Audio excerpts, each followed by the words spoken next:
Chirnside Park 12, in the city it's 17 degrees.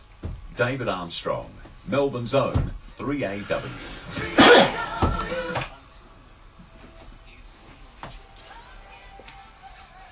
Good morning. I love the Royal Children's Hospital. I think we should all love the Royal Children's Hospital. It does a superb job for sick kids. I find it hard to walk through that hospital without a tear in the eye. It is a centre for excellence, one of the best children's hospitals in the world.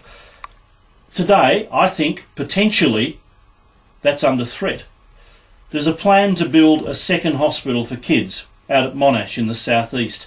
I believe that could seriously undermine the hospital we have, one of the world's best. Now, international experience, even Australian experience, shows if you split the hospitals, they lose the edge, lose the excellence. You may divide the funding, the research, the talent pool of medical staff, the elite doctors. And then, of course, what about us? What about the Good Friday appeal? What about the people of Victoria? One of the other great things about this state is the Good Friday, the Royal Children's Good Friday appeal. It's about to come up again. We'll put the full resources of this station and this program behind that. But what does this do to the appeal? Now, I've spoken to several specialists about this. They're edgy. They believe it is a threat. Now, it would be perhaps okay if Monash set up a more basic form of paediatric hospital, if they dealt with tonsils and broken arms and the rest.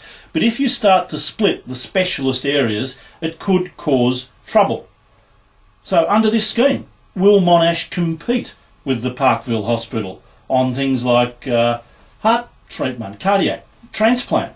Will it compete with the cancer treatment, which is world class, neurosurgery?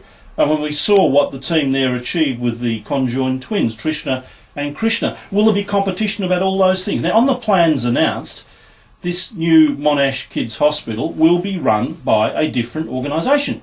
It won't just be a campus of Parkville, of the Royal Children's, it'll be a separate body. And if this is really so badly needed, how did we get the figures so wrong when we built a brand new 240-bed children's hospital in Parkville? Now, the government's been saying this new hospital has plenty of space, it's the right size. Did they get the figures that wrong? I will be speaking to the Health Minister about 9:30, and I will speak to Southern Health to get some answers from them. That's the group planning this. But I've got real reservations. The Royal Children's Hospital is one of the best in the world. Kids get superb treatment in very, very difficult and dangerous areas of medicine. This, potentially, I believe, could jeopardise all that. 23 minutes to 9, I'd love to hear from staff at the Children's, or Monash for that matter, anybody who uses the Children's. We'll work on this through the morning. 96900 693 13 13 30. So anytime, any issue. You know, in Sydney they split the hospital, the Children's Hospital. It hasn't worked brilliantly there. I believe in Queensland they split them and now they're trying to put them back together. Why on earth would we do the same thing? We'll pursue that. 96900 693 13 13 32.